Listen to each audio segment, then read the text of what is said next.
एक बार की बात है, एक खूबसूरत राजकुमारी थी जो महल के बगीचे में अपनी सुनहरी गेंद से खेलना पसंद करती थी। एक दिन अपनी गेंद से खेलते हुए उसने गलती से उसे एक गहरे तालाब में गिरा दिया। राजकुमारी बहुत परेशान थी और वो रोती रही और रोती रही, लेकिन गेंद को पुनः प्राप्त करने का कोई उपाय नहीं था। अचानक उसे तालाब से एक आवाज सुनाई दी, राजकुमारी, रो मत। मैं तुम्हारी गेंद निकालने में तुम्हारी मदद कर सकती हूँ। राजकुमारी ने इधर उधर देखा पर उसे कोई दिखाई नहीं दिया। वो हैरान रह गई जब एक मेंढक ने तालाब से बाहर छलांग लगाई और कहा, मैं आपकी गेंद को वापस लाने में आपकी मदद कर सकता हूँ, लेकिन बदले में आपको मेरा दोस्त बनने और मेरा ख्याल रखने का वादा करना होगा। राजकुमारी पहले तो झिझक रही थी, लेकिन वो अपनी गेंद वापस चाहती थी। वो मेंढक के अनुरोध पर सहमत हो गई और उसकी देखभाल करने का वादा किया। मेंढक ने फिर गेंद को तालाब से निकाला और राजकुमारी को सौंप दिया। राजकुमारी बहुत खुश हुई और मेंढक से किए गए वादे को भूलकर जल्दी से चली गई।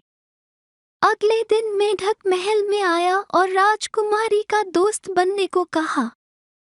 मेंढक की लगातार उपस्थिति से राजकुमारी नाराज हो गई और उसे अनदेखा करने की कोशिश की। हालांकि मेंढक अड़ा रहा और उसे अपना वादा पूरा करने के लिए कहा। अंत में राजकुमारी मान गई और मेंढक की दोस्त बनने के लिए तैयार हो गई। जैसे ही उसने मेंढक को छुआ, वो जादुई रूप से एक सुंदर राजकुमार में बदल गया। ये पता चला कि वो एक राजकुमार था जिसे एक दुष्ट चुड़ैल ने श्राप दिया था और केवल राजकुमारी की दया ही जादू को तोड़ सकती थी।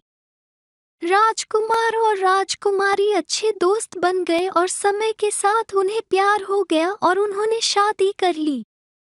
वे हमेशा खुशी से रहते थे और राजकुमारी ने अपने वादों को निभाने का मूल्य और दयालुता के महत्व को सीखा। द फ्रॉग प्रिंस की कहानी हमें अपने वादों को निभाने और दूसरों के प्रति दयालु होने का महत्व सिखाती है, भले ही उनकी उपस्थिति या स्थिति कुछ भी हो।